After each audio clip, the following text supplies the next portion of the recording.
Hello and welcome back to Conclave 2022, day two, the Saturday with our second presentation of fan favorite, His Grace, the Most Reverend William Behun, PhD, Mar Thomas, Primate of the United States.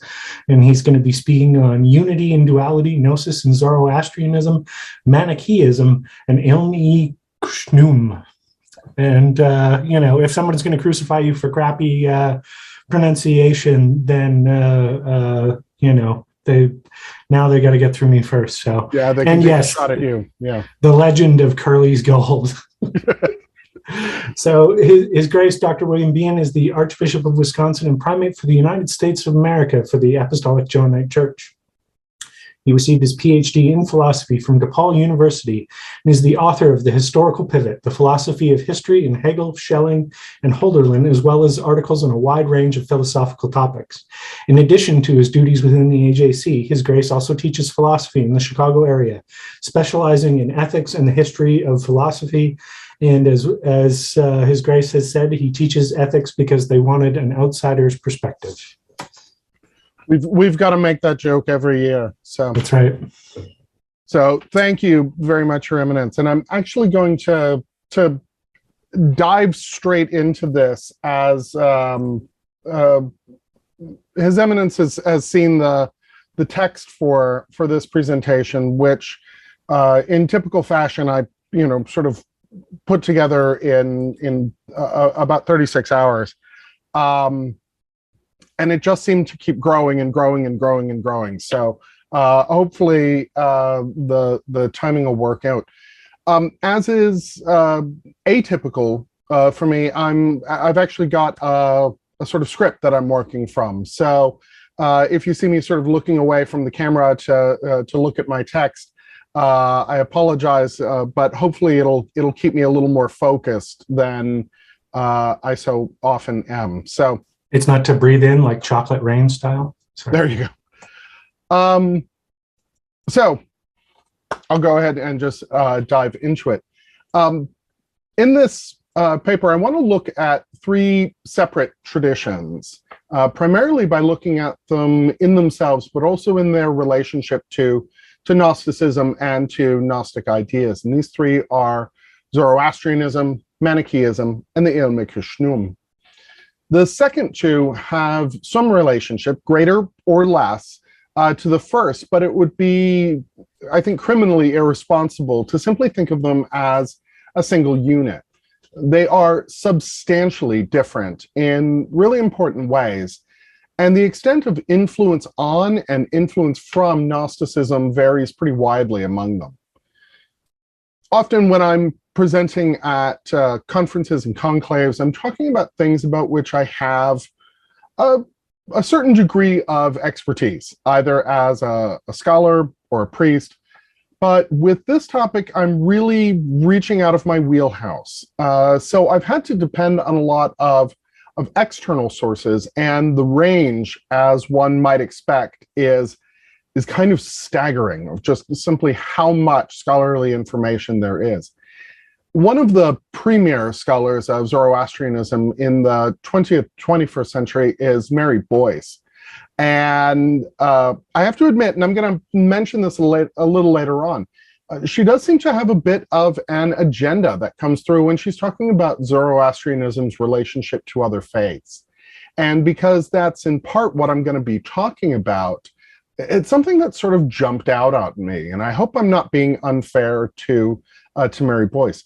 That said, she is an extraordinary researcher, and I am deeply indebted to her work for both historical and theological and doctrinal information about the Zoroastrian tradition. I've also relied heavily on some entries from the Encyclopedia Iranica, which is a wealth of information on Iranian and Persian culture in all of its manifestations. And fortunately, it is sufficiently readable for a non-expert like myself. Because the foundation of this talk is going to be primarily on Zoroastrianism, I think it behooved me to take some time to clarify some terminology. I'm generally going to be referring to this faith community as Zoroastrianism, but a more accurate term would perhaps be Mazdaism, or even better, Mazdayazna, which is the term that the practitioners themselves use for their faith. And this reflects their commitment to the worship of Ahura Mazda. Much like the now thankfully outdated term Mohammedan for Islam, Zoroastrianism, in the West at least, could be misconstrued as suggesting that we're talking about the worship of the prophet Zoroaster, who is the great originator of the faith. And that's certainly not the case any more than Muslims are the worshippers of the Prophet Muhammad. That said, both within the community and in scholarly discourse, the term Zoroastrian continues to be used most extensively, and that's what I'm most familiar with. So that's what I'm going to be falling back on. And beyond that, I think it is important to note that when we're talking about Zoroastrianism, we're not talking about an historical artifact, but we're talking about a living faith. And I certainly don't want to present myself as speaking on behalf of a faith community when I'm not. I am an outsider looking at these faith communities with an outsider's eye, which means that I am likely to make some errors. So I'm going to apologize in advance, especially if I'm misrepresenting the faith in my ignorance. And as I sort of mentioned before we got started, I think it's also worth noting that because my familiarity with the linguistic tradition in which the sacred texts of Zoroastrianism are recorded, because my familiarity is scant and limited almost entirely to the reading of books, I make absolutely no guarantees that my pronunciation is in any way accurate or authentic. So I only ask that you know that I'm doing my best and that I'm open to correction. In terms of thinking about the living community of Zoroastrianism, the total number of current adherents is probably around 120,000, though some estimates range up to 200,000. And there are probably around 60,000 Parsis. That's the term for Zoroastrian practitioners from the Indian subcontinent that are currently in India. But there are significant proportions in a wider diaspora, places like the UK, Australia, Canada, and the United States. And notable figures like, if you're familiar with classical music, the brothers Zubin and Zaran Mehta. If you're familiar with more contemporary music, Freddie Mercury, remind us that adherents of the faith continue to exert a profound and wonderful influence on contemporary culture. For me, Zoroastrianism is a fascinating subject of study and an important touchstone for theology for a number of reasons. And I admit that I've been drawn to learning about Zoroastrianism for some time. Its imagery, its history, its language, its ritual, and its influence all bring something really extraordinary to the table. For one, Zoroastrianism is most likely the oldest continuously practiced religion in the world. Of course, Zoroastrianism, like any other faith of its antiquity, has undergone profound transformations over the course of its history. Its recorded history seems to begin around the 6th century BCE, but the roots seem to be roughly contemporaneous with the period of the composition of the Rig Veda, which would put it somewhere between 2000 and 1000 BCE, situating it somewhere right in the second millennium is probably about right.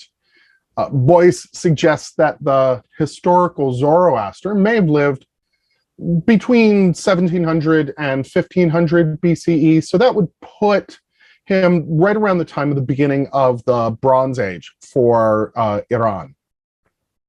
The influence of Zoroastrianism on later faiths, and almost all faiths are later, later faiths such as Judaism and Christianity cannot be overstated, especially given the age of both the oral and the textual traditions of the faith. And I'm going to gesture to some of those influences as we look at the history and the ideas of Zoroastrianism. Of course, as modern Gnostics, we in the Apostolic Johannite Church are particularly interested in the way in which our own ideas intersect with, overlap with, and are shaped by other faiths. And Zoroastrianism seems to have exerted an extraordinary influence on both Orthodox and Gnostic Christianity. And we can clearly see this when we look at the historical Gnostic faith of Manichaeism, which has a unique and problematic relationship with Zoroastrianism. I do want to provide something like a working definition of Gnosticism just for the purposes of this paper. Not because I'm going to be specifically identifying Gnostic elements. For the most part, I'm going to leave that to the listener. I think most of the connections will be fairly clear. But because I think that the lens through which we're going to be looking is important for the work generally.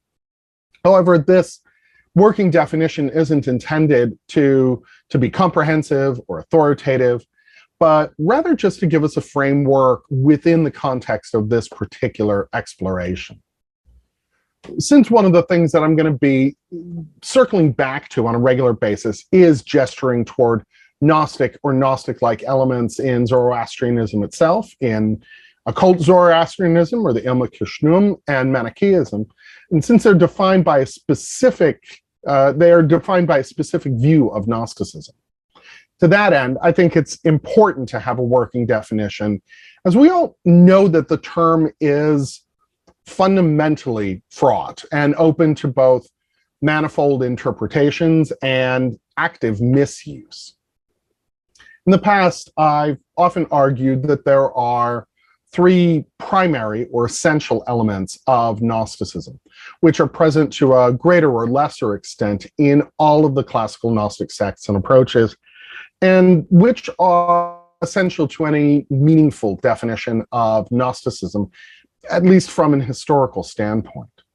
And these are salvation through Gnosis, one, by which I mean the idea that the means of salvation is not grace or good works or anything other than a particular kind of transcendent, experiential knowledge acquired through symbolic initiation and direct transpersonal experience of the divine. Without the idea of Gnosis, I think that we've already lost the thread if we're trying to talk about Gnosticism. Second is the idea of the alien God. That is to say that the ultimate divine source is outside of the cosmos and independent of its functioning. For classical Gnosticism, the ultimate source of being is, to a greater or lesser extent, unknowable, but ultimately marks the homeland and the goal of the human soul's journey back to its origins. Lastly, and I've recently come to use a new terminology for this, Gnosticism is defined by a kind of horizontal dualism, which gives rise to the idea of the world-hating Gnostic, for whom the material world is a fundamentally evil prison created by a mad god for the transcendent spark of the divine that is the human soul. Not every sect of Gnosticism or thinker goes to that extent, of course, and this is ultimately something of a caricature of classical Gnosticism. But I think if we talk about horizontal dualism as a defining characteristic, I think we're both more accurate and more fair to the tradition. Horizontal dualism distinguishes between material and spiritual reality and privileges the fullness of the spiritual or transcendent realm over that of the realm of appearance, change, or what Plato calls simply the world of becoming. This gets identified in the continental philosophical tradition as metaphysics. The Platonic and Neoplatonic tradition is an important source of this horizontal dualism in the West, but by no means the only. We call this a horizontal dualism in order to differentiate it from a vertical dualism, which differentiates between the worlds of good and evil without necessarily mapping them onto that horizontal distinction. Vertical dualism is much more common in later, which is to say, Jewish, Christian, Muslim religious thought. But it is, of course, in Manichaeism that we see the full flower of both horizontal and vertical dualism with a close equation of the two. Beyond these essential elements, though, there are some additional aspects that are common, though perhaps not essential to Gnosticism in both its classical and contemporary forms. And in some cases, these are wholly absent in the classical forms, but they're common enough, I think, to be worthy of consideration. I think it comes as no surprise that there's a large degree of secrecy associated with Gnostic sects and initiatory practices. And a degree of esotericism is, I think, inherent in most contemporary forms of Gnostic expression. The ways in which Gnosis seems to be defined as a secret knowledge that is kept to a particular initiated group may not be absolutely essential to Gnosticism as an historical phenomenon, but as I suggested above, it's sufficiently common to be recognized as an important characteristic. Similarly, the complex angelology that we see in many forms of Gnosticism may not be absolutely decisive, but it is extremely common. The 20th century Gnostic churches considered the doctrine of emanation to be an essential element of the Gnostic faith, and the association of particular spiritual beings with levels of ascent to the realm of the fullness is vitally important for many forms of Gnosticism, especially those that are influenced by things like the Merkabah tradition in Judaism. Along with this idea of emanation is an emphasis on the cosmic drama as an unfoldment of divine presence in the universe. And we often see incredibly complex and beautiful histories of divine action in the world as an essential part of the Gnostic drama. I don't think that this is in any particular way unique to Gnosticism, but it seems to hold a profound appeal for the Gnostic mind. And I have to admit, it is one of my favorite fields of inquiry and explanation. Lastly, there is the recurring motif of the divine twin, which may be related to Gnosticism's essential horizontal dualism. Again, I don't think that this is in any way unique to Gnosticism, but the prevalence of the language of the twin or the double is something that really can't be ignored in looking at the broad range of the Gnostic tradition. So let's begin by looking at Zoroastrianism itself. As we've already stated, it is one of, if not the oldest, religious traditions that have survived into the contemporary world. I'm going to try, for the bulk of this presentation, to stick as close to the mainstream version of Zoroastrianism as I can in order to try to do justice to the broad sweep of its religious thought. Later on, we'll have a chance to look at a particular and very obscure sect of Zoroastrianism that departs in important ways from traditional orthodoxy. There is considerable debate, even within the Zoroastrian community, of how to define Zoroastrianism in terms of the broad categories of monotheism, polytheism, and dualism. Historically, the faith has been seen as profoundly dualistic. And that is, in fact, seen as one of its defining characteristics. Although modern practitioners of the faith will often insist that it is really the first of the great monotheistic faiths. While the struggle between Ahura Mazda and Ahriman is important, there's no question about who deserves worship and who will ultimately be victorious in the great cosmic struggle. the true God, is clearly the wise Lord Ahura Mazda. On the other hand, there is a profound array of lesser divinities with important roles to play in the cosmic order. And even within the primary text of the faith, we see many named helpers who are an important part of the divine pantheon. And for this reason, I don't think we would be entirely wrong in characterizing Zoroastrianism as a kind of polytheism. But again, we're looking at the very least, a very strong henotheism. There's no question of the hierarchy of divine beings. For the most part, as Zoroastrianism has developed historically and as it's been presented culturally throughout its multi-millennial journey, it's seen as a strongly dualistic faith. Dualistic here primarily in the vertical rather than the horizontal sense, because of the close or near equivalence of the powers of good and evil.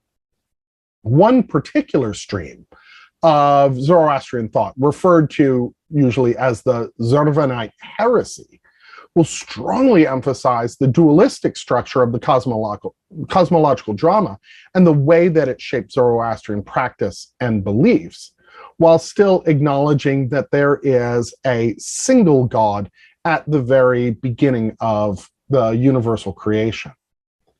Some scholars are going to attribute the insistence on Zoroastrian monotheism in the contemporary faith community to Zoroastrianism's need to accommodate itself to an increasingly non-Zoroastrian world defined by the monotheistic faiths of Judaism, Christianity, and Islam.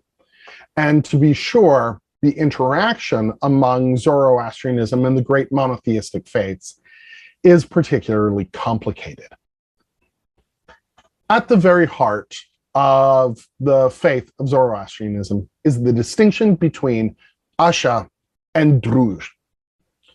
Asha includes all that is good, pure, true, and worthy.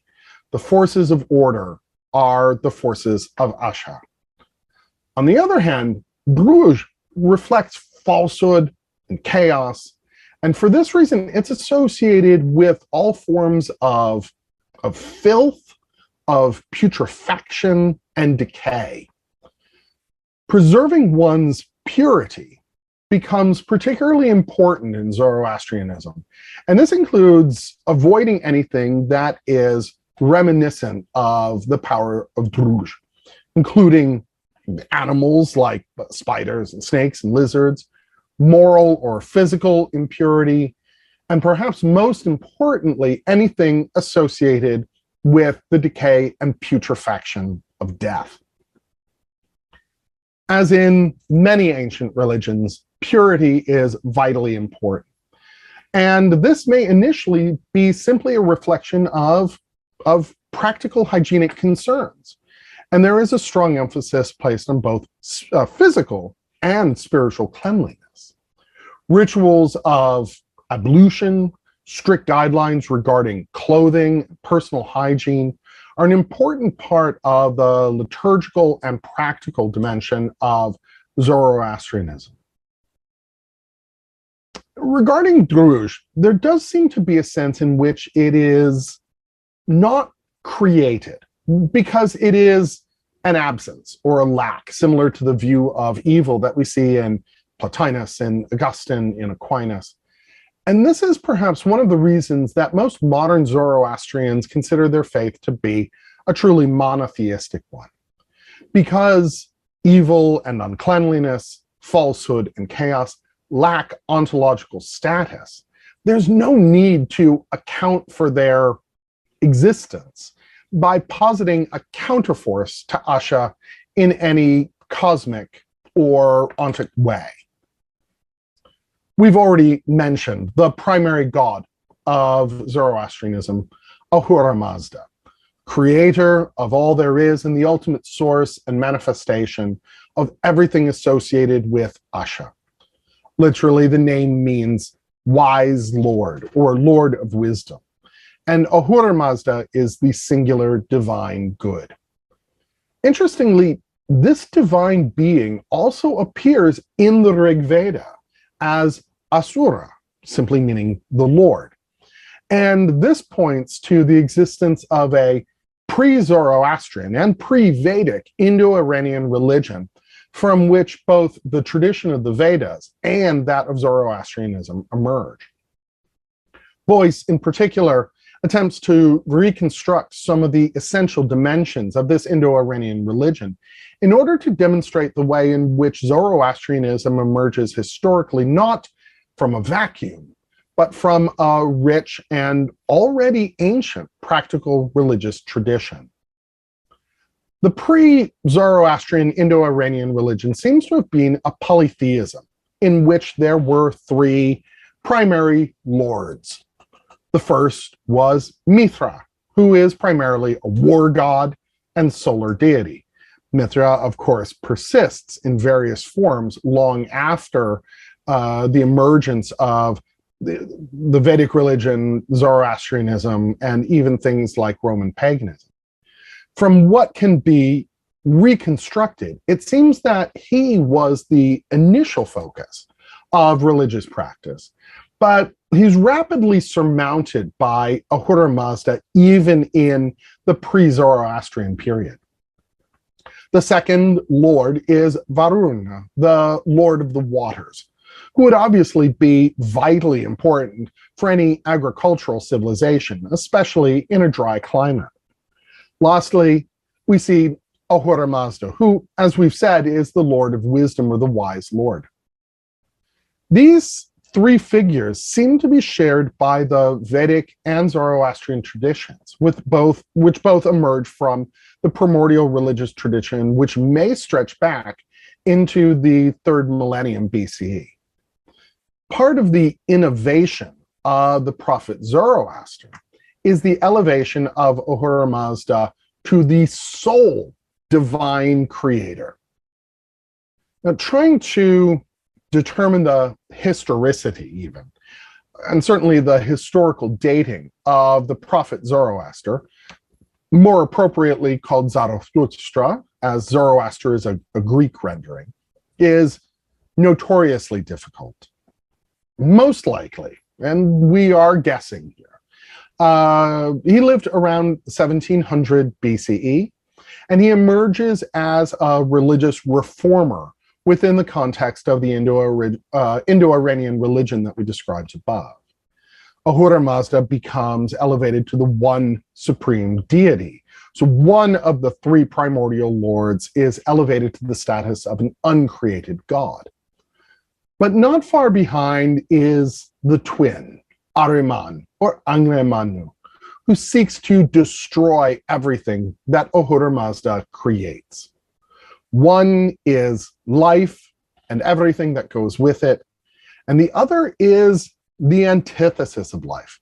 Not merely death, but non-life as such.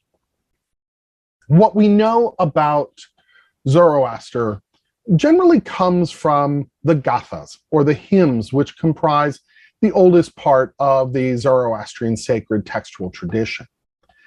Interestingly, and this is one point where I am going to explicitly draw attention to a Gnostic parallel, he is described in these hymns as a Vaidemna, literally one who knows. He's thus somebody who is an initiate, possessed of a special and unique kind of knowledge. To be sure, from the Gnostic point of view, this cannot fail to be significant. Unlike Abraham or Moses, he is primarily a prophet rather than a lawgiver, someone with religious visions and insight, rather than someone who aspires to a kind of cohesive community leadership. These visions are sent to him directly from Ahura Mazda, and in them are revealed to him the whole structure and history of universal being. While Zoroastrianism comes to be closely and sometimes strictly associated with the Iranian people, Many modern forms of Zoroastrianism do not accept conversion and are strictly endogamous. It seems that Zoroaster's revelation was originally intended as a universal religion, rather than the faith of a particular tribe.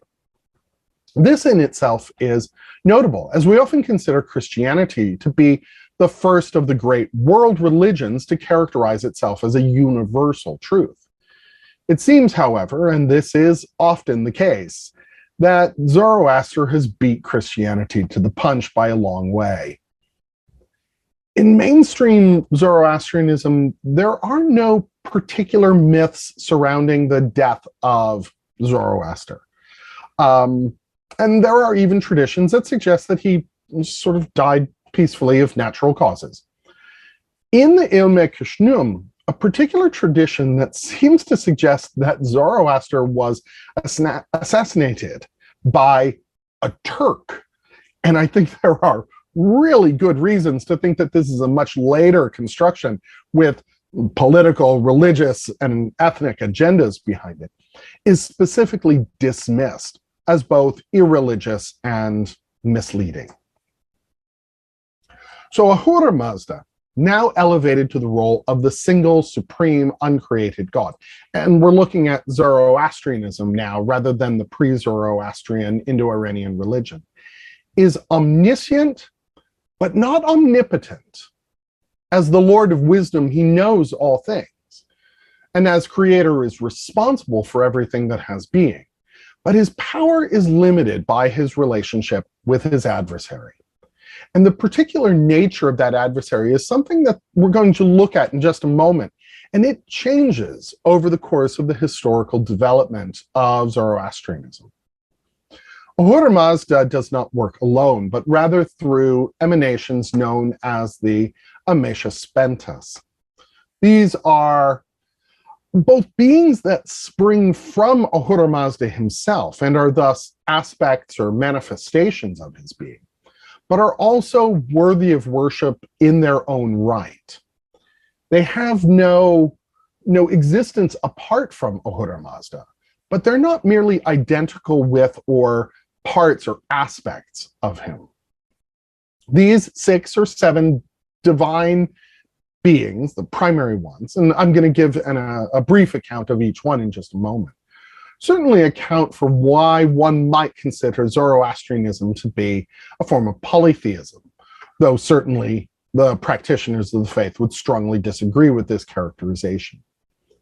These 7 immortals are known as, first of all, the Spenta Maenu, the holy or creative spirit, the Vohu Mana, good purpose, Ashavahishta, truth or righteousness or best truth, Kshatra or Kshatravaira, the desirable dominion, the Spenta Aramaiti, the holy devotion, and How Urvatat, wholeness, and Amaratat, immortality. These are the Amesha-Spentas, the holy immortals that are the primary means through which Ahura Mazda acts in the universe. It is in and through these powers that Ahura Mazda brings forth all that has being. And they are absolutely indispensable to the cast of the cosmic and cosmological drama which is outlined in the sacred texts.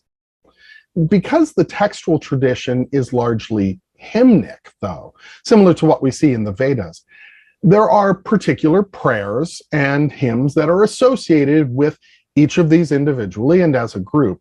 But it is the Spenta Maenu that is singled out most often for celebration and worship.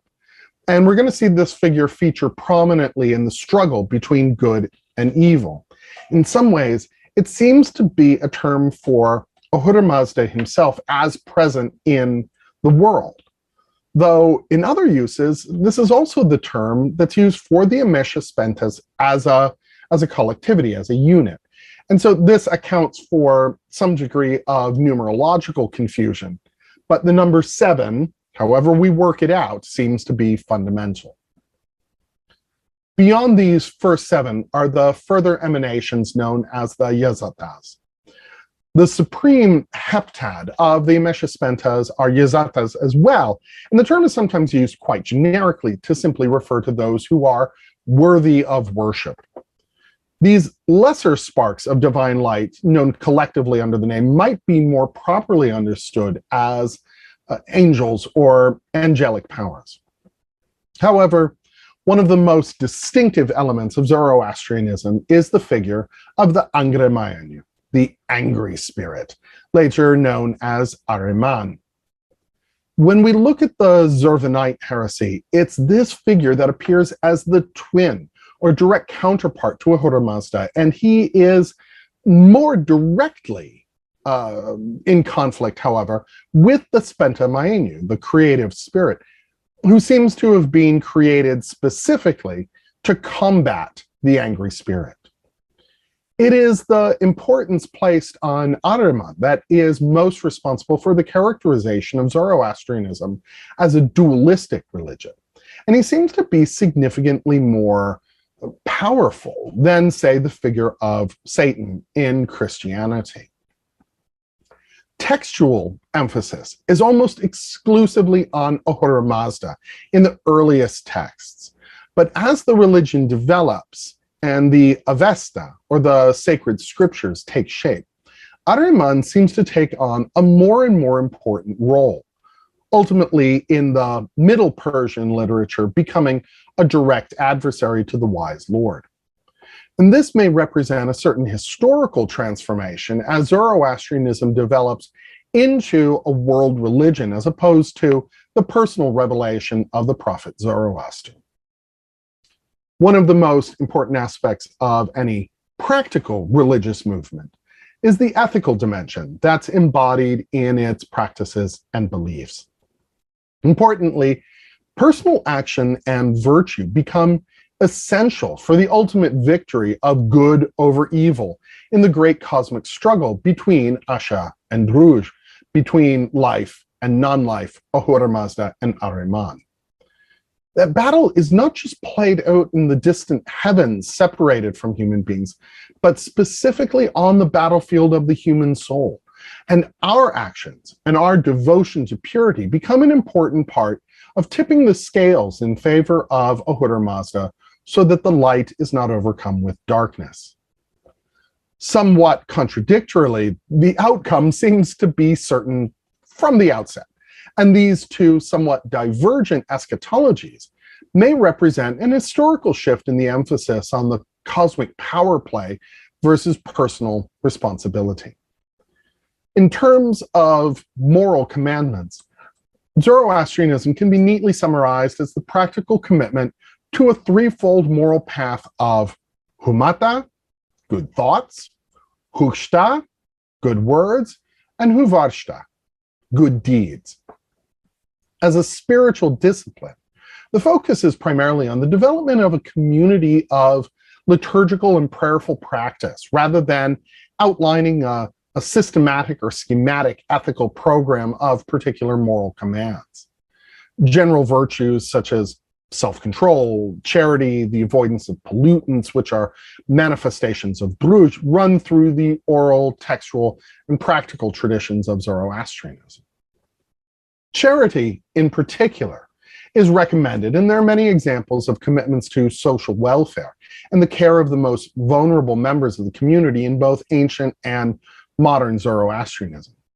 The historical development of schools and charities within the Parsi community within India testifies to the central role that philanthropic concerns play for Zoroastrians.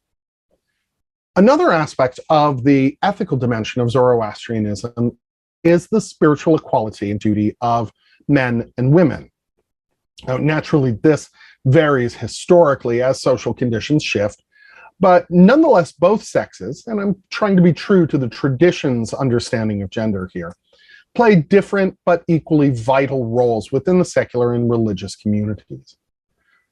Zoroastrianism demands goodness for its own sake, not for some particular earthly or heavenly reward. So the ethical approach is, broadly speaking, deontological, but importantly, there is the promise of reward in paradise. The word itself is rooted in Zoroastrian scripture. And that paradise is open equally to both men and women. And the moral duties impingent on everyone are always the same. The idea that judgment or reward or punishment is the post-mortem lot of every individual appears to emerge first in the context of Zoroastrianism. And it seems that other religious traditions seem to have derived these ideas of universal judgment of souls, which is attested outside of Zoroastrian tradition, at least as far back as the myth of in Plato's Republic and likely elsewhere. These ideas seem to have been derived from the Zoroastrian ideas of paradise and the so-called house of lies, a place of punishment.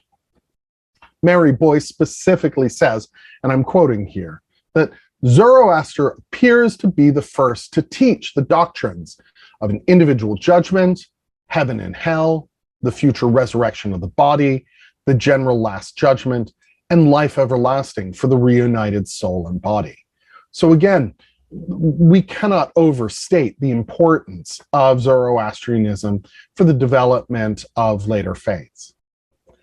These ideas about the afterlife are among the most important innovations in Zoroastrianism because moral judgment is included for each individual soul.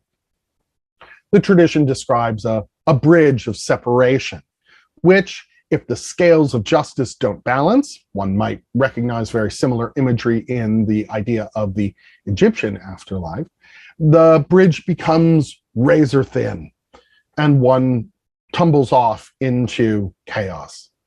The place of punishment is presided over by the Angrimanyu and seems to reflect Zoroaster's concern for justice as an ethical principle. But the House of Lies is not hell in the sense that the term is generally used in Christianity as a place of permanent suffering and torment. But rather, its role seems to be purgative and temporary, much like the place of punishment in the myth of mentioned a moment ago. However, the punishment endured in the House of Lies lasts until the cosmic renovation called the Frashokereti, which we're going to speak about in just a moment. There is no theory of cyclical reincarnation or transmigration of the souls in Orthodox Zoroastrianism. While there is the final return of the dead with the Frashokereti, the idea of multiple births is essentially alien to mainstream Zoroastrianism. However, as we're going to see later, Ilm-e-Khshnum, in part due to its inheritance from the Theosophical tradition, embraces the idea of reincarnation, both for significant individual figures, but also for ordinary men and women. The final cosmic renovation, called the Frashokereti, marks the point of renewal of a primordial state, a cosmic reintegration in which the two parts of each individual soul and of every element of Ahura Mazda's creation are brought back together. The period is marked by the emergence of a savior figure known as the Saoshyant, which seems to be a model for similar figures such as the triumphant returning Christ, the Maitreya Buddha, the Mahdi, especially considering that, like some other messianic figures, he'll be born of a virgin. Though in this case, she's going to be impregnated by the seed of the prophet Zoroaster that's preserved in a sacred lake in which she bathes, drawing together a number of the key symbolic structures of Zoroastrian cosmology. An important element of the divine revelation of the prophet Zoroaster is precisely this cosmology and its history in which the human beings play some small part. Creation takes place in 7 steps, mirroring both the Amesha Spentas and the 7 days, including the day of rest, of the creation in the Hebrew Bible. The 7th creation is that of fire, and it is set apart as something sacred and special. Again, perhaps influencing the Hebrew tradition of the idea of the Sabbath day, which is kept holy. The Spenta Ma'in, as we said before, these are the attendant spirits that give rise to the spiritual universe, the Menog.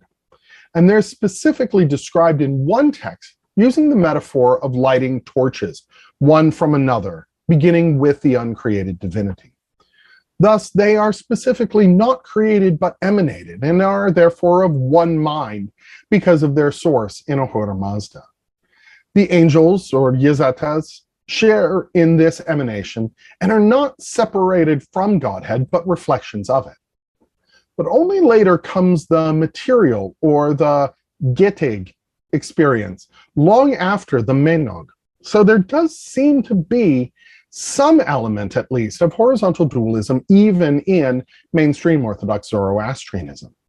However, I really think we need to emphasize that material creation is not evil for Zoroaster, and in all of creation, there is an immaterial presence or hidden divinity. To be sure, this in itself runs parallel to many Gnostic conceptions of emanation from the primordial alien God, and accounts for the presence of spiritual realities even within the debased and corrupted material canoma.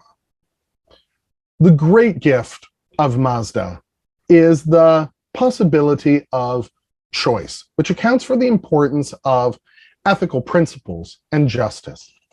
Conceptions of free will seem to be fundamentally encoded in the very fabric of Zoroaster's revelation. And this does distinguish Zoroastrianism from more primordial religious conceptions, which see human beings as pawns or slaves of the gods, absolutely subject to their wills, and without the freedom of action and its concomitant moral responsibility. This phase of creation represents the first of three essential phases of historical unfoldment. In this phase, all things are good, and there is complete integration of all the elements of the universe. Even the individual souls, the Urvans, are undifferentiated from their higher counterparts, the Fravashi. The idea of the Fravashi and their separation from individual souls becomes an important element of the grand cosmological drama.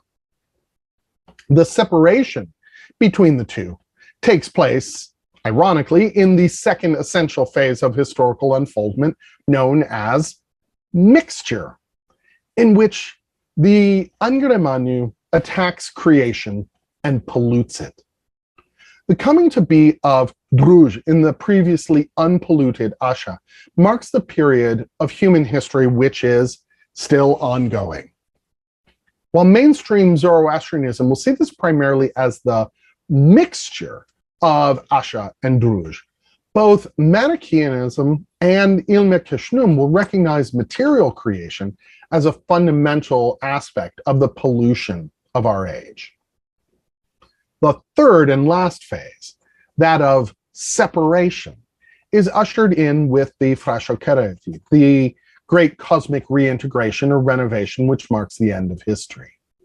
But this renovation is not a return to the primordial state that was once an undifferentiated unity, but rather what was once undifferentiated remains contrasted and individualized. The primordial plant, animal, and human that were the basis of all creation are not returned to their original unity, but instead remain in their state of diversity and multiplicity, purified of decay, impurity, putrefaction, and death. So when we are looking at this cosmic drama and the way that it plays out, human practice is going to play an important role. Largely, our duty is to perform the rituals of the tradition as it is received from the prophet Zoroaster. And so to this end, I want to turn to the practice of Zoroastrian life. Contemporary Zoroastrianism is primarily centered liturgically on the fire temples, in which specially constructed and consecrated fires are fed continually by priests with the intention of keeping them burning until the final cosmic renovation. Within the fire temples, both water and fire play important roles, And Boyce and others believe that this represents an inheritance from the primordial Indo-Iranian tradition, as it seems to be shared by both Vedic Hinduism and Zoroastrianism. While fire seems to have always been sacred for Zoroastrianism, and the practitioners of the faith were sometimes derided as fire worshippers in polemical attacks on the faith, early on there were no fire temples, because it was considered inappropriate to shut up a sacred fire inside the walls and to keep it from the whole world. However, with the development of the faith and its emergence as a state religion for several Persian empires, the tradition of temple building becomes an important part of the structural materialization of the faith as an historical force.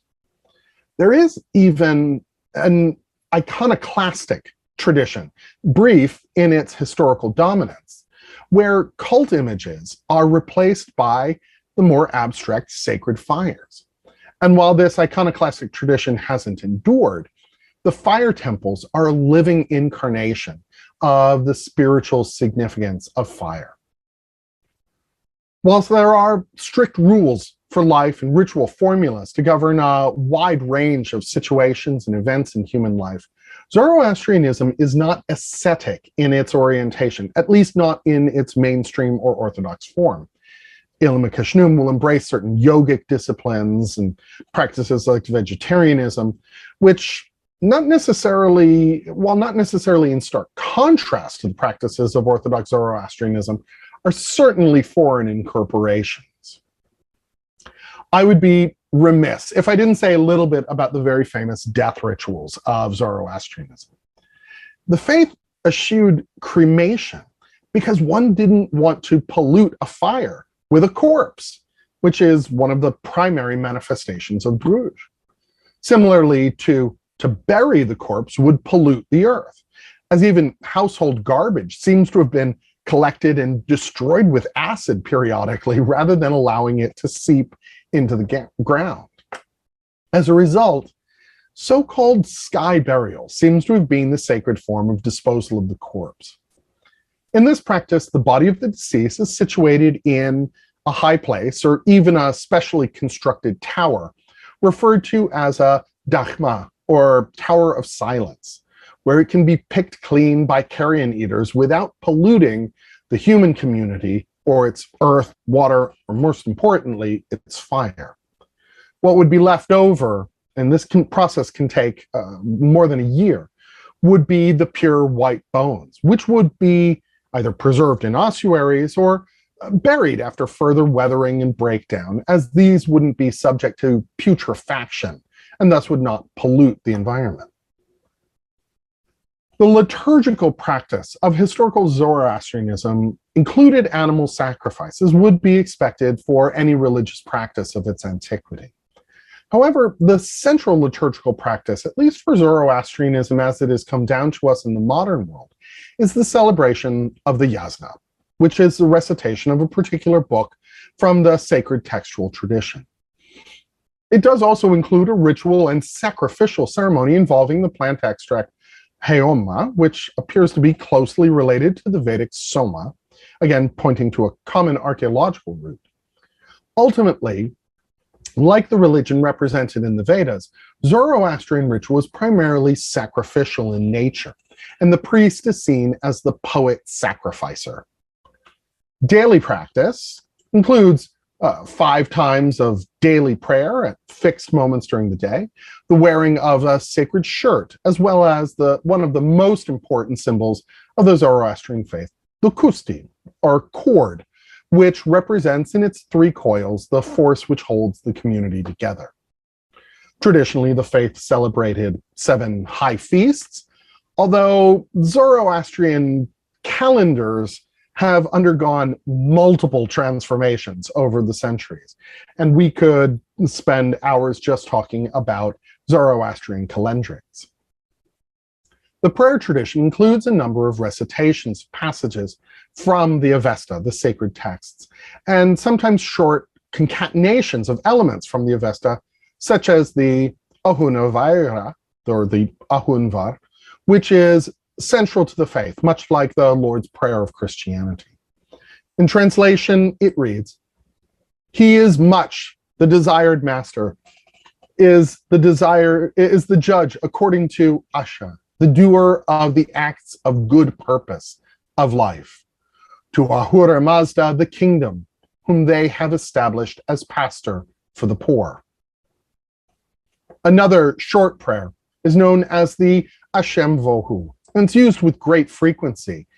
And without wanting to look at Zoroastrian practice too much through the lens of religions fundamentally foreign to it, it seems, at least to me, to be comparable to something like the Jesus prayer. And there are a number of other mantras which are recited repeatedly with great frequency. Again, in translation, the Hashem Vohu reads, "Asha is good, it is the best, according to which it is, according to which it shall be for us. Asha belongs to Asha Vahishta." There is also a lengthy Zoroastrian creed. I won't quote it at length, but there does seem to be one element that bespeaks at least a vertical dualism, even in the most fundamental beliefs of Zoroastrianism. I quote again here, "I profess myself a worshiper of Mazda, a follower of Zoroaster, rejecting the Devas, accepting the Ahuric doctrine, one who praises the Ameshaspentas, who worships the Ameshaspentas. To Ahura Mazda, the good, rich in treasures, I ascribe all things good." The rejection of the Devas is a specific sort of action partaken by the Zoroastrian faithful. One particular tradition of prayer, which I find meaningful for myself, is the Vaj, or Vaj, which is a short prayer that is recited prior to the performance of some common daily task. The task is then performed in silence, uninterrupted by common speech. And when it is completed, the prayer is repeated. And this consecrates in silence the ordinary activities of the day and elevates the ordinary to the level of the transcendent. For the Johannite in particular, I think that this resonates profoundly with our own tradition. Zoroastrian prayer is always communal in nature, even when it is performed alone. The Greek historian Herodotus notes that for the Zoroastrian, quote, "to pray for oneself alone is not appropriate for the one who sacrifices." The sacrificer still stands as the central representative of the faith, not because he stands in the place of Ahura Mazda, but because he provides the conduit between the community of which he is a part and the wise Lord.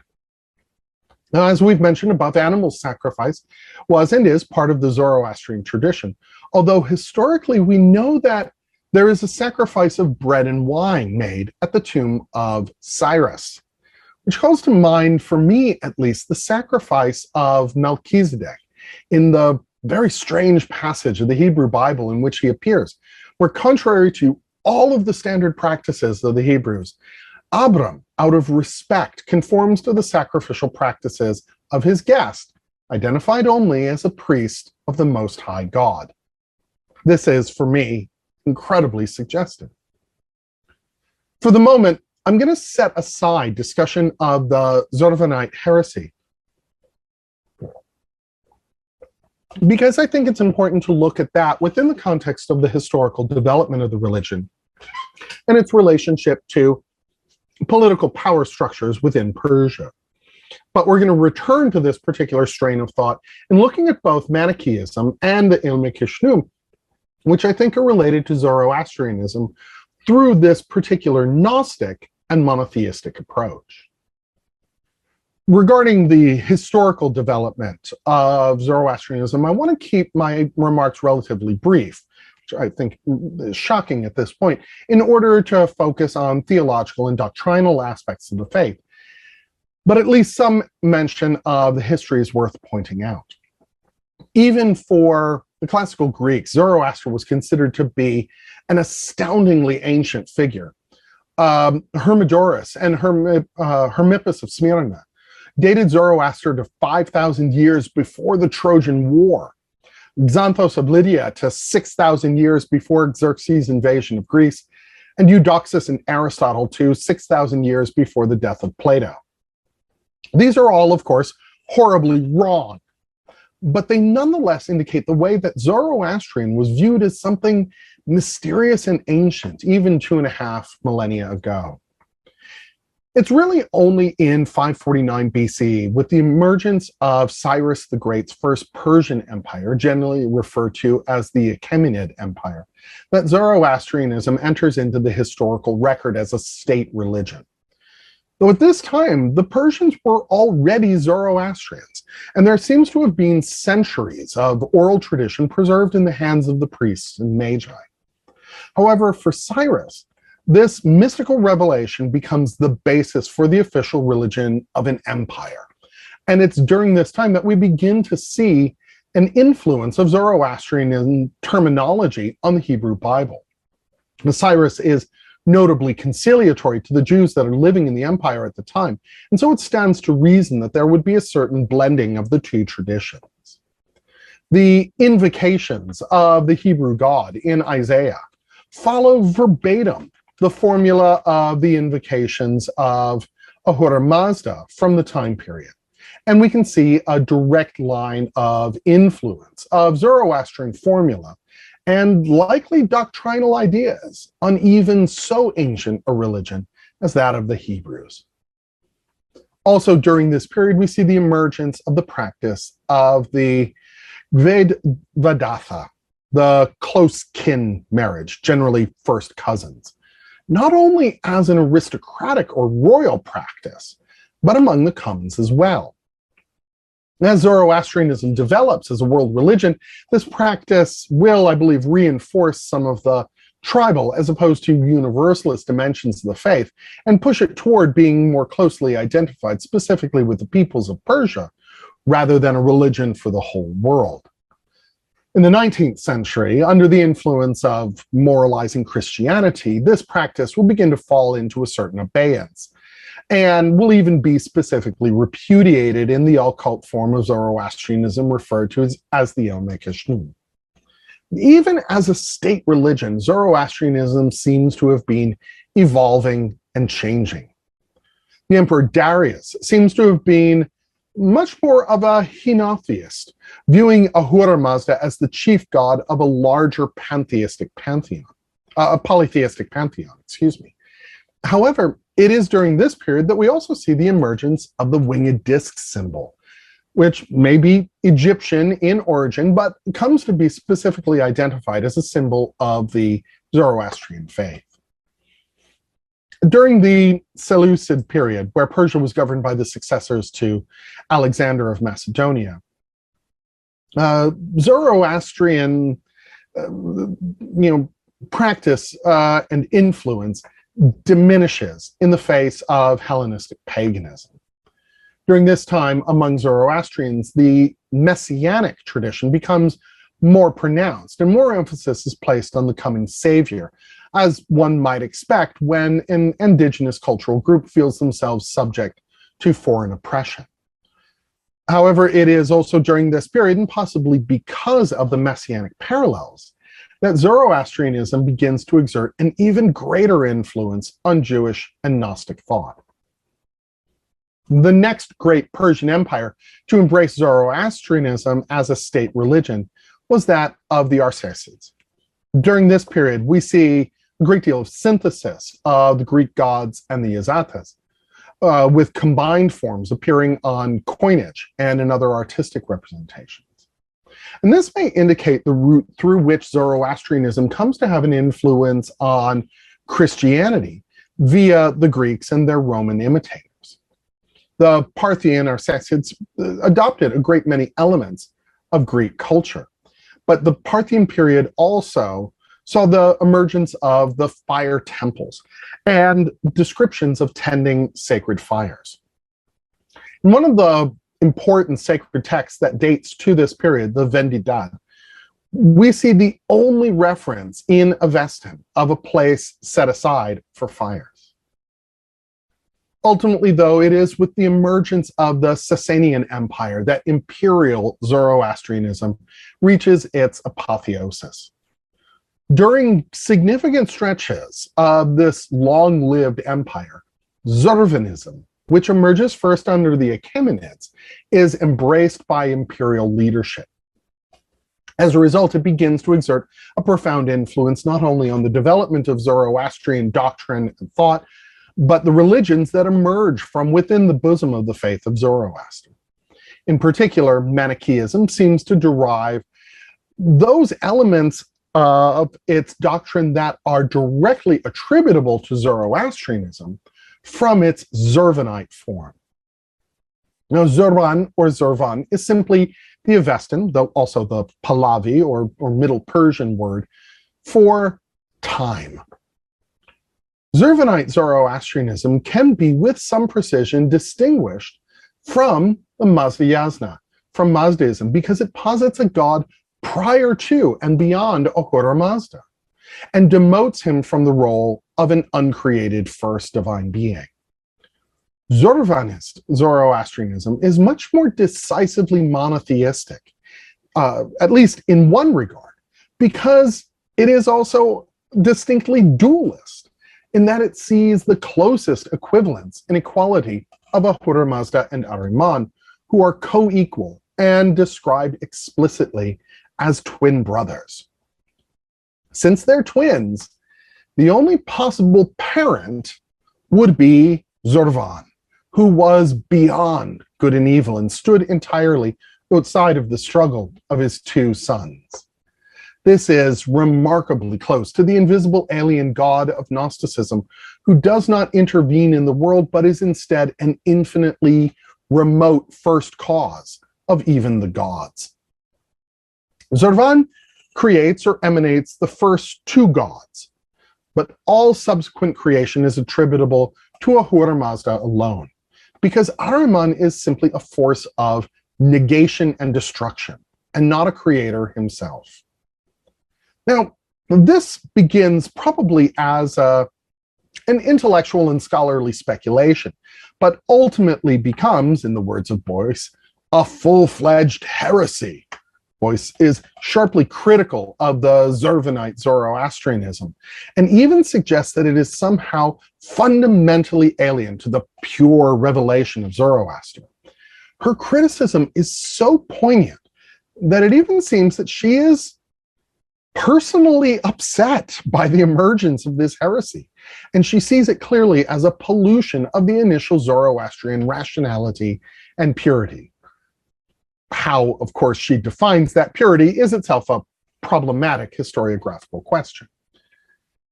Ultimately, with the rise of Islam, Zoroastrianism falls into minority and exile in its historical homeland.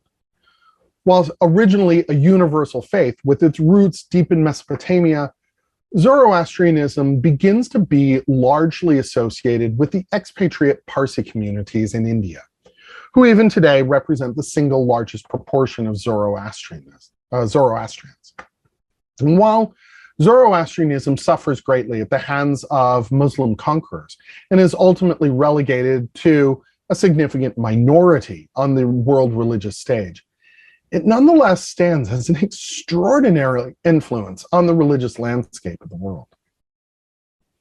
On some level, and it may seem strange that I've waited this long, almost an hour, more than an hour in to this talk, to make reference to this, but Zoroastrianism is also identified with a particular linguistic tradition, that of the Avestan language. Avestan is attested only in the Zoroastrian sacred texts, and so our understanding and knowledge of it is remarkably limited, though it seems to have a close relationship with early Sanskrit, and is thus within the Indo-European family, but it has a unique vocabulary and grammar. Avesta can refer both to the linguistic tradition and to the religious texts as a canon. That canon originally consists of, it is said, 21 nasks, or books, of which little really remains. It was for thousands of years exclusively an oral tradition, and it's not until much later that the text begins to be written down in a specifically created Avestan alphabet, which is going to render the sounds of the language accurately. This, as we're going to see, is going to be particularly important in movements like that of the Ilm-e-Khshnum. The hymns, or gathas, as we've referred to them, are the oldest part of the literary canon, and they seem to be written in a language that is very close to the Sanskrit of the Rig Veda. Later parts of the sacred text and the tradition are written in Pahlavi, or Middle Persian, but it is the Avestan elements that are considered to be the most authentic, most pure, most ancient, and ultimately the most Zoroastrian. In the 18th and 19th century, European philologists took a profound influence in Avestan, much as they had in Sanskrit. Of course, they're put in a precarious position, since the texts on which they would be able to base any lexicon or grammar are sacred and poetic in nature exclusively. The philological claims of this period are often suspect because of the political and religious agendas of the translators and etymologists. The proponents of Ilm-e-Khshnum are particularly critical of German and English philological research because it reduces the sacred text to a dialect or linguistic artifact. And it's ultimately impossible to divorce philological research into the language at this time from the colonialist project, which defines not only scholarship, but so much of Western European culture at the time. And to a certain extent, and I think it is perhaps best to leave any analysis or discussion of specific Gnostic elements within the tradition of Zoroastrianism to your own analysis. But of course, I think it's easy to see that there are several elements of the Gnostic tradition as we've defined it at the outset, present in even mainstream Zoroastrianism, which on some ahistorical level is not surprising given the visionary nature of the original revelation to Zoroaster and the extent to which this is a private revelation entrusted to a particular prophet, rather than an explicitly exoteric law-bringing as we see in the Hebrew tradition. Rather than identifying elements of Gnosticism or Gnosis within Zoroastrianism, it's perhaps more productive to see the ways in which Zoroastrianism as a root phenomenon was able to influence Gnostic conceptions of the cosmos as they emerge in the 1st century BCE through the 3rd or 4th century of the Common Era. Zurvanism, in particular, seems to have had a direct influence on Gnostic cosmology, and the tradition of the emanated Yazvatas seems to be the ultimate origin of much of the complex angelology that we associate with many of the Gnostic sects of the ancient world. At this point, I'd like to turn specifically to the religion of Manichaeism, which has its genesis in Gnosticism historically, and is perhaps the best and most widely known of the Gnostic faith communities. Not only because of its spread and prominence, but because of its association with St. Augustine of Hippo, who was a Manichaean before his conversion to Christianity in 387. Many scholars, and myself among them, see remnants or vestiges in Augustine's ideas, particularly his attitude toward the body, especially sexuality, and a strong dualistic dimension to his ethical thinking from Manichaeanism. Unlike other Gnostic faiths, Manichaeism was a major religious movement that was both widespread and enjoyed wide acceptance among various social strata. It emerges within the context of Sasanian Zurvanism, and we can see distinct traces of the Zurvanite heresy in the deployment of certain Zoroastrian terms within Manichaeanism. The prophet Mani, probably born around 216, he dies in 274 in prison awaiting execution after falling afoul of his successors, the successors to his imperial patrons and the Orthodox Zoroastrian priests, appears to have come from a noble Parthian family, and he was born near the capital of Seleucus Ctesiphon, which would suggest that he was deeply familiar with Zoroastrian principles and practices. And the scholar Gerardo Gnoli suggests that the relationship between Zoroastrianism and Manichaeism is similar to that of Judaism and Christianity. However, I think this may be overstating things, and contemporary scholarship regarding Manichaeism depends to point to other influences as being more decisive. as despite his birth, Mani seems to have been largely isolated from Zoroastrianism, as his parents, or at least his father, were members of a Jewish Christian Gnostic sect known as the Elkesites. Thus, the parent faith of Manichaeism seems to be more directly Christian Gnosticism. As a result, the relationship between Zoroastrianism and Manichaeism is now much more in debate than it was at one time. Nonetheless, we can see certain parallels in one text written by Mani in Pahlavi, in Middle Persian, where there is a decisive use of Zoroastrian terminology. His remaining 6 texts are written in Syriac Aramaic, and they don't display the same level of Zoroastrian influence. It's unclear whether the relationship is a direct influence or more of a borrowing of the names of Yazatas for distinctly Manichaean spiritual entities in order to make his deeply synthetic religion more palatable to the Zoroastrian emperor. However, I would suggest Contra Boyce here, who again is vehemently critical of Manichaeism as fundamentally opposed to the more pure Orthodox Zoroastrianism, to the point of what seems like personal ire, that the conceptual overlap is significant enough to suggest that there is a doctrinal and theological influence, as well as merely terminological borrowing. Unlike Zoroastrianism, Manichaeism is strongly dualistic in both the horizontal and vertical dimensions. In fact, the term has come to be used colloquially in order to designate any rigid or absolutist dualism, especially stark contrasts between good and absolute evil, and the horizontal dualism between spiritual and material concerns. The incredibly elaborate cosmology of Manichaeism points to a spiritual world of light that is fundamentally opposed to the evil and, importantly, material world of darkness. The struggle between these two forces is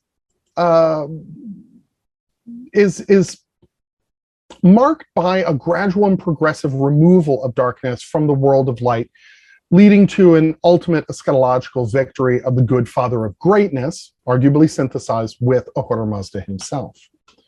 The religion itself, which the prophet names only as the religion of light, draws on a number of historical sources.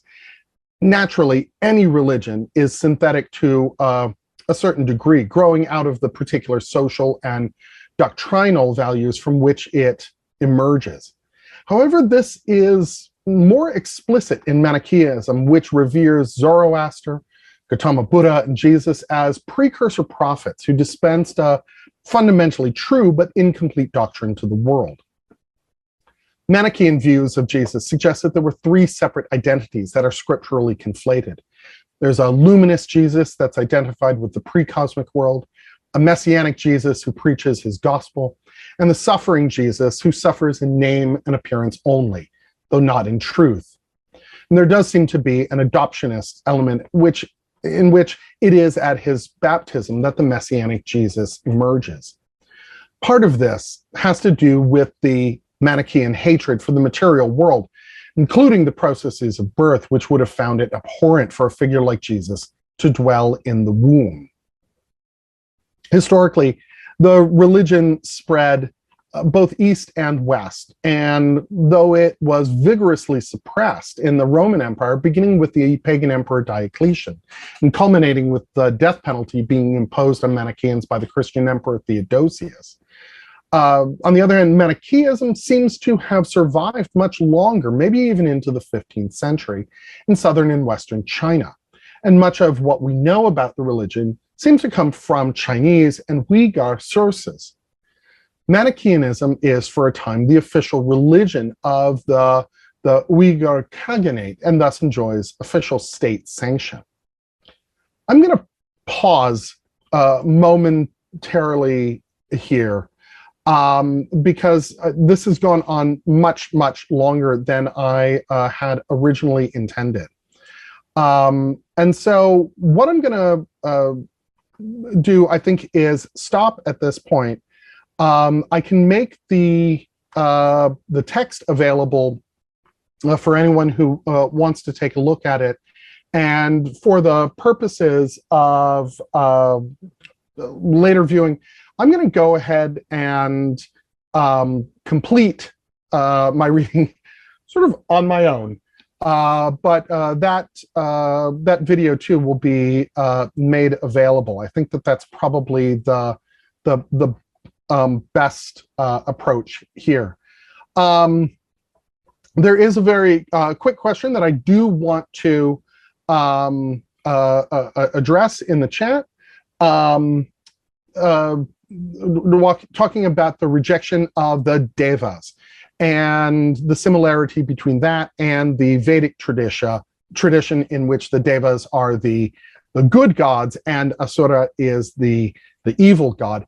Absolutely 100% without question. So I'm going to go ahead and leave that there. Manichaeism is, like early Zoroastrianism, not a tribal, but a universal faith. And the synthetic nature of the religion speaks to this universalism. It may well be that the prophet seeks to, as it were, translate the religion of light into local religious paradigms. And this is why we see Zoroastrian elements and terminology deployed in the Middle Persian text that is addressed to the Parthian emperor, and not to the same extent in the Syriac Aramaic texts. Mani, like Zoroaster, is a visionary and receives a revelation from a spirit that he identifies as his twin or higher self, paralleling the Zoroastrian idea of the Fravashi, or transcendent soul, which will be reunified with its Urvan at the Great Cosmic Renovation. This revelation, however, is deeply influenced not only by the Gnosticism of his parents' faith community, but of the giant literature of the second book of Enoch. This material, in fact, becomes an important part of the Manichaean textual doctrine and seems to form a foundation of Manichaean cosmology. Manichaean spiritual practice requires us to ascend back to the highest of the heavens, to be reunited with the great King of Honor, the true transcendent and alien God. However, this happens through a process of cyclical reincarnation, an idea that is foreign to Orthodox Zoroastrianism, but is likely adopted from Hindu sources to which we know Mani had access. From his Gnostic forebears, it seems clear that Mani preserves the idea that the elect are saved through a special kind of transcendent experiential knowledge. And this is a point of criticism for later Christian thinkers, including the erstwhile Manichaean Augustine. The material world is, for the Manichaean, fundamentally a prison for the spiritual sparks of light that come ultimately from the Father of goodness, or the Father of honor, but are imprisoned in flesh and matter. Like Zoroastrianism, Manichaeism posits a God that is not omnipotent, but is directly opposed by his material, for the Manichaean, and satanic twin. The battle between these two forces is played out specifically in that being which partakes of both natures, that is to say, the human, who is both spirit and body. Manichaean cosmological history is as complicated as anything that we see in Gnostic texts elsewhere. The basic structure is this, and I think we can see a clear parallel to the three stages of historical unfoldment in Orthodox Zoroastrianism. Good initially exists in its own realm, completely distinct from the world of darkness, which is initially unaware of its shining counterpart. However, when the King of Darkness, explicitly referred to as Ahriman, becomes aware of the presence of light, he craves it and attacks it in order to consume it. The Father of Greatness, Zurvan, calls to a Sophianic figure who gives birth to the original man, who will be directly conflated with Ahura Mazda. He does battle with the forces of darkness, but is defeated by them and trapped in the kingdom of darkness. However, this is a ruse, because it will be from within that the first man is able to strike back at the world of darkness. The Creator begins to fashion the material universe from the bodies of evil beings that have now been infected, as it were, with the divine light. The presence of that divine light within the material world will be the ultimate undoing of materiality. In the third phase of creation, the archons strike back against the world of light, but they're drawn to the images of light through a kind of sexual desire. And this ultimately gives rise to Adam and Eve and the human race. The Father of Greatness, Zurvan, sends the radiant Jesus to remind Adam that he possesses a spark of the divine light imprisoned in his material body, and to call him back to the fullness of the spiritual world. The Gnostic dimensions here are, I think, quite obvious, but the Father of Greatness is specifically and explicitly identified with Zurvan, demonstrating the influence of the Zurvanite Zoroastrian heresy on the cosmological structure of Manichaeism. Other names, including the collective description of the Yazatas, the Yazad in Manichaeism, do indicate that the syncretism is perhaps deeper than merely a terminological borrowing. The Manichaean Church is divided into the hearers and the elect. Those who took upon themselves stricter ascetic practices, such as abstinence from meat and alcohol, and who were forbidden to harvest their own food, which was collected and prepared by the hearers, who took that sin upon themselves to have such a close and almost murderous relationship with the material world, but who in turn benefited from the prayers of the elect to cleanse them of this pollution. This asceticism is in stark contrast to Orthodox Zoroastrianism, which lacks both the horizontal dualism of Manichaeism and its despite for the material world. However, Manichaean practices seem to parallel Zoroastrian liturgical practice in many ways. There is the emphasis on physical and spiritual purity, repeated prayers during the day at set times. Again, I would suggest that there is more than merely a semantic inheritance from Zoroastrianism that we see in Manichaeanism. And what we see is really a fusion of Gnostic ideas and Zoroastrian cosmology and liturgy, though perhaps not the direct succession that is suggested by Gnoli, who belongs to an earlier scholarly tradition that was not as fully informed of the richness and depth of Manichaean cosmology revealed in Chinese and Uyghur sources. If Manichaeism is a relatively well-known relation of Zoroastrianism, the Ilm-e-Khshnum is the secret, esoteric, and obscure stepchild. Even among those who are familiar with Manichaeism, Ilm-e-Khshnum is generally relegated to a minor footnote. However, it is in this occult form of Zoroastrianism that we see some parallels to the traditions of contemporary Gnosticism, informed as it was in so many ways by the Western mystery tradition. There are a number of developments in the 18th and 19th century among the Indian Zoroastrians that ultimately open up a space for the development of an occult form of Zoroastrian practice influenced by Western esoteric ideas.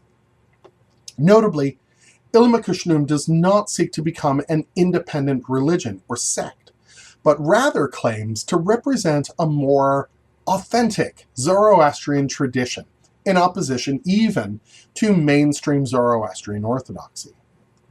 Interestingly, while most Orthodox Zoroastrians today, if they know it at all, would strongly disagree with many of the ideas and conclusions of Ilm-e-Khshnum, they generally are not considered to be apostates or schismatics.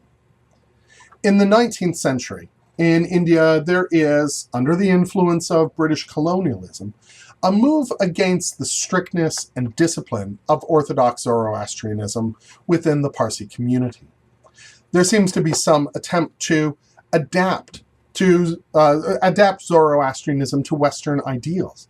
And many of the first descriptions of Zoroastrianism as strictly monotheistic seem to date from this particular period, in which dualism is rejected as an outdated and archaic belief in favor of a modern world that is shaped largely by Western Christianity. Some of this comes as a result of the work of European philologists like Anquetil, West, and Haug. Their translations of the Avestan texts in their work on the etymological and grammatical substructures of the language make some of these texts accessible to a wider audience for the first time. But unfortunately, these translations often serve a polemical and colonialist agenda and are specifically deployed by enemies of the Zoroastrian faith who seek to convert the Parsi community to Christianity or, to a somewhat lesser extent, to Islam. Even those who are not directly attacking Zoroastrianism see within it what they want to see, which is a precursor to their own monotheistic Christianity, which lends their own faith the authority of Zoroastrianism's profound antiquity. However, we also witness during this period the emergence of a deeply problematic text referred to as the Desatir. Scholarly consensus at this point is that it is a forgery, probably created by Persian Sufis, and not part of any authentic Zoroastrian tradition. However, because it does seem to align with certain Western ideas, it was embraced by colonial philologists and begins to exert an influence on the beliefs of the Parsi community. This text purports to be a collection of the sayings of hidden masters ranging in time over about 1,000 years. Ultimately, it seems more Gnostic in character, including references to a remote impersonal God, a process of emanation, which is not in itself foreign to Zoroastrianism, but also ideas of reincarnation and asceticism, which seem more in line with Manichaeism than with Orthodox Mazdayasna. The seriousness with which the Desatir was taken seems to account for at least one strain of the occult beliefs that we see in the Ilm-e-Khshnum. For good or ill, the other great influence seems to be theosophy. Henry Olcott is the founder of the Theosophical Society in New York, and he accepted the Desatir and used it as one of the foundations of his understanding of Zoroastrianism, which he held in particularly high esteem. He argues against the monotheism in Zoroastrianism, but instead substitutes a kind of Orientalist mysticism rooted in the theosophical universalism enshrined in the principle that there is no religion higher than truth. Generally, theosophy based its universalism primarily on Hinduism, and saw Vedanta as the fundamental root religion closest to the origin of the human religious impulse. However, for Olcott, Zoroastrianism served this purpose much better. Unfortunately, his version of Zoroastrianism is really an Orientalist fiction, created through looking at a living religion through his own particular scholarly and religious agenda. It is through theosophy that we begin to see the inclusion in Ilm-e-Khshnum of a certain pseudo-scientific account of spiritual phenomenon and an attempt to think of spiritual practices as secret and hidden ancient technologies. Ilm-e-Khshnum literally means divine or spiritual knowledge, and emphasizes a kind of gnosis acquired not through book learning, that's a direct poke at the European philologists, but through a process of initiation and spiritual transmission. It's founded by Behun Shah Shroff, who was born in 1858, dies in 1927, whom the tradition says was originally from Iran, and by descent, this is almost certainly true, but it seems that he was born in Bombay and brought up primarily in Surat. We know that he leaves home and appears to be heading toward Peshawar in what is now Pakistan. Supposedly, on this trip, he meets a group of enlightened masters who have the outward appearance of Muslims, but are, he discovers when they show him their kusti, their cords, preservers of the true and pure Zoroastrian tradition. These enlightened masters are known as the Saheb Dilan, the masters of the way of the heart. And they're led by the Rad Sahib, who is able to, at the very least, read minds. And it is through this practice that he discovers that Shroff is the reincarnation of a brave general who had saved this holy priest in a previous life. Therefore, the Rad Sahib commits to sharing the secret keys of Zoroastrian knowledge directly to Shroff. And Shroff is admitted to their secret sanctuary, known as Firdaus, clearly a reference to the primordial paradise, which is one of 3 spiritual secret centers, like Agartha, which represent the dwellings of the secret rulers of the human race. The keys, which are imparted to Shroff, come not through instruction, but rather heart to heart, or in spiritual trance. Now, during his time in this secret center, he has visions and visits the planetary planes. When he leaves, he is completely transformed, having come in as an illiterate, stuttering peasant who now emerges as a charismatic orator and teacher with a profound command of the subtle nuances of several languages. He's given a vial of a mysterious liquid that is capable of turning copper into gold, which is identified as the Aksir-e-Zam, or the Philosopher's Stone. That word gives rise to the word elixir when we add the Arabic article, right? El-Aksir. He returns to India and remains silent for some time, but ultimately begins to teach and lecture, and has his work published through the auspices of organizations like the Parsi Vegetarian and Temperance Society. While the legend situates his revelation squarely in the divine and prophetic sources, the real source seems to be primarily Western theosophy. My primary source for the ideas, doctrines, and practices of Ilm-e-Khshnum is an easily available document called A Manual of Khshnum. It collects many of the most important teachings of the movement and covers an absolutely astounding variety of ideas, theories, and correspondences. Its editor begins by suggesting that all religions must have an occult or esoteric side, and that the original form of any religion, its pure and occult form, is not suitable for worldly people.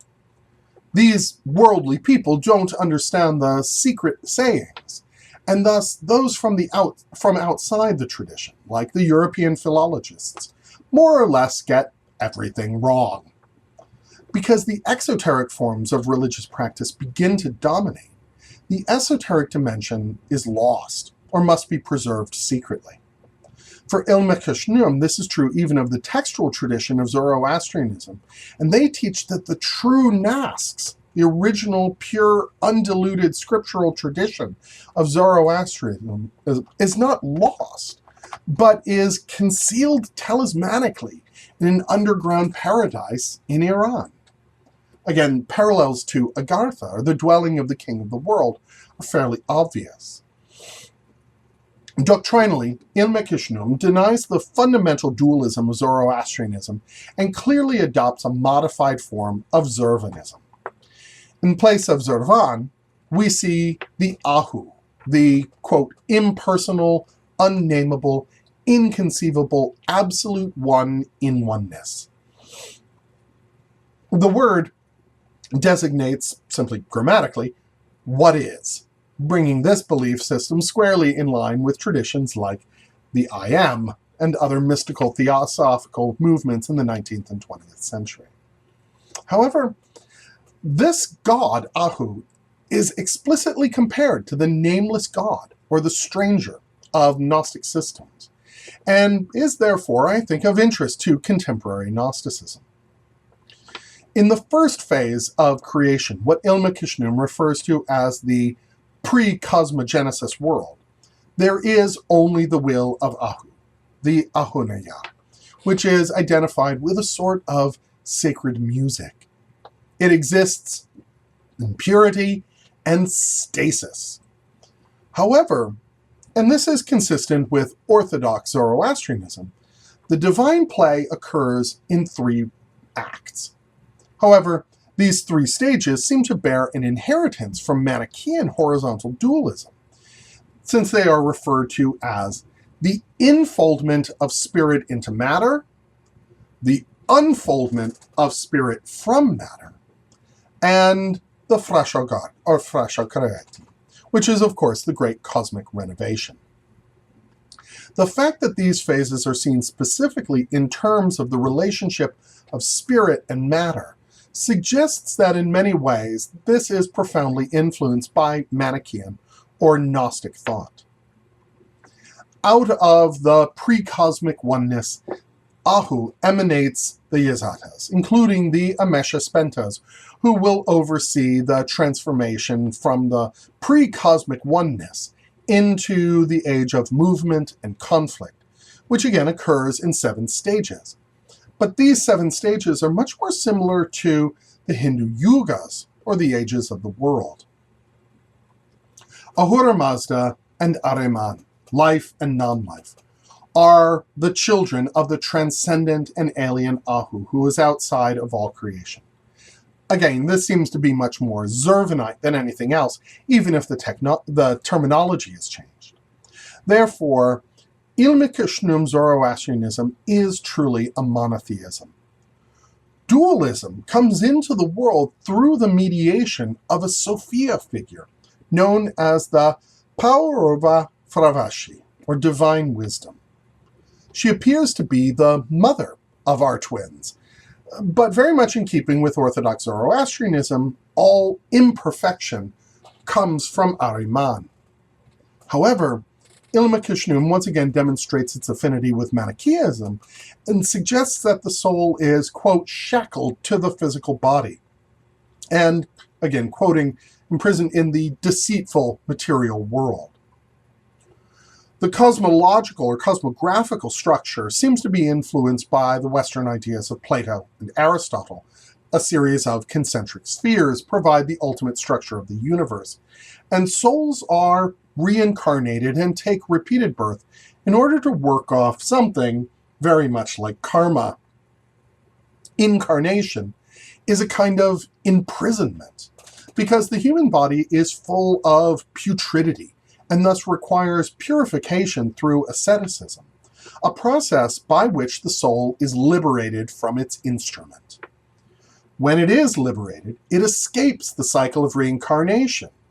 However, there are beings, much like the bodhisattvas of the Buddhist tradition, who remain incarnated in order to assist others in their divine aspirations.